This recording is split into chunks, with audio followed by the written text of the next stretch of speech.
En cette fin d'année, les forces de l'ordre renforcent leur présence sur les routes du Fénois. Hier soir, des contrôles ont été menés sur la côte ouest de Tahiti dans le cadre d'une collaboration étroite entre gendarmes et policiers municipaux.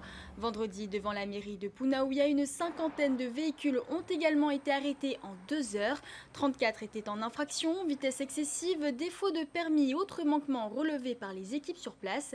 De sécurité routière et surtout de lutte contre les stupéfiants, nous allons en parler avec notre invité, le haut-commissaire Alexandre Rochat-Yorana. Yarana.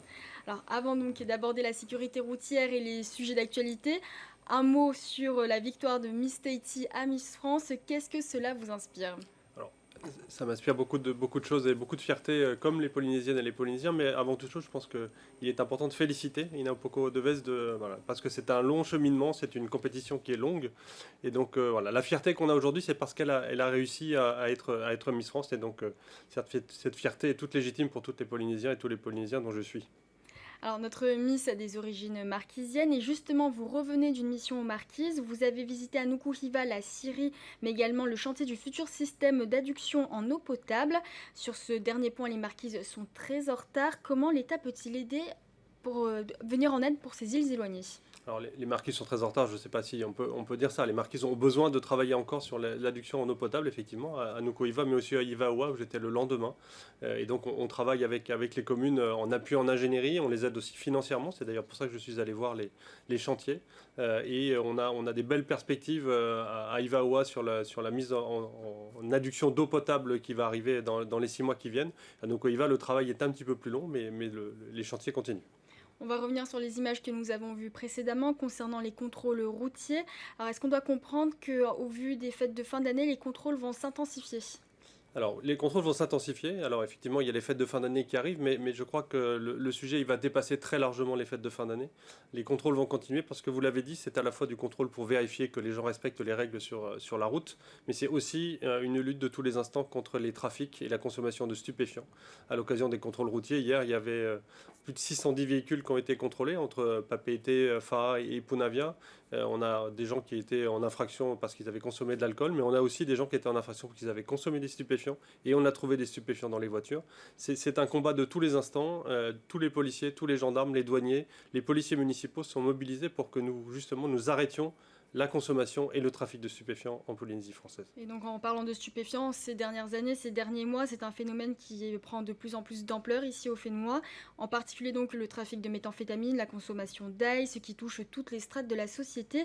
Vous l'avez rappelé récemment, la lutte contre le narcotrafic est une priorité absolue de l'État. Vous mettez actuellement en place un plan de lutte avec les maires. Est-ce que vous pouvez nous en dire un peu plus? Bien sûr, c'est une priorité absolue parce que la drogue, et notamment l'ice, vient complètement détruire notre société. Ça a des effets sur la sécurité, ça a des effets sur la santé, ça a des effets sur la cohésion sociale polynésienne. Et donc c'est important de pouvoir lutter contre ces trafics et contre cette consommation. Notre plan, il a plusieurs aspects. Un aspect de lutte et de contrôle contre des flux, c'est ce qu'on a fait notamment hier soir. De travailler sur le renseignement, de travailler aussi sur les arrivées de la drogue dans les ports, aéroports et sur la route. Vous l'avez vu, on a contrôlé et d'ailleurs on a beaucoup de prises qui ont été constatées. Et puis on a un volet qui est extrêmement important qui est celui de travailler sur le terrain en proximité avec les tavernas, avec les maires, pour que eh bien, nous puissions profiter du renseignement que les maires ont. Nous puissions aussi utiliser les compétences que les maires ont avec une nouvelle loi de lutte contre le narcotrafic qui donne des capacités et des possibilités administratives, la fermeture de restaurants qui ont blanchi de l'argent, le travail qu'on peut faire aussi pour les interdictions de paraître de gens sur les points de deal, des choses que nous allons travailler avec les tavernas, avec les polices municipales. Et donc ce plan est en train de se mettre en place. On a eu la semaine dernière une réunion avec les tavernas de Tahiti et Moorea. Et on a mardi prochain une réunion en visioconférence avec tous les autres tavernas de toutes les îles. Parce que c'est évidemment centré sur Tahiti et Moorea, mais aussi sur l'ensemble des archipels. Et les maires ont reçu un kit avec un guide pratique intitulé Le maire acteur de la lutte contre les stupéfiants. Qu'est-ce que c'est?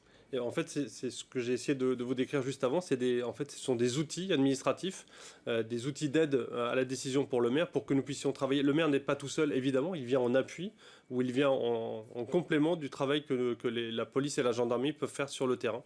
Et donc c'est ça qu'on explique aux maires à travers cette réunion et à travers ce kit qu'on leur a livré. Et dans ce cas, quel rôle peuvent jouer les communes dans ce combat qu'elles ne jouaient pas auparavant? Alors elles jouent déjà un rôle, mais l'idée c'est de concentrer mieux les efforts. C'est que le renseignement que les communes ont, les ressources en termes de policiers municipaux que les communes ont également, eh bien, puissent venir et puissent concourir avec les policiers et les gendarmes dans la lutte contre la consommation et contre le trafic de stupéfiants. Et est-ce que les efforts se concentrent seulement sur les drogues dites dures ou est-ce que le pacalolo, le cannabis, en fait partie également? En fait, il n'y a pas de drogue dure et de drogue douce. Concrètement, la lutte contre les trafics de stupéfiants, c'est la lutte contre le PACA. Et ensuite, c'est la lutte contre l'ice et d'autres types de drogues. Aujourd'hui, en Polynésie française, il y a une banalisation de la consommation du PACA. On détruit un tiers des destructions de pieds de PACA ou de cannabis sur l'ensemble de la France métropolitaine et outre-mer se passe ici en Polynésie. Le PACA, c'est la première marche en fait, vers le trafic et la consommation de drogues plus addictives comme l'ice. Et donc on travaille contre le trafic et contre la consommation de PACA et évidemment contre le trafic et la consommation d'ice. Merci beaucoup, monsieur le haut-commissaire, d'avoir accepté notre invitation. Merci à vous.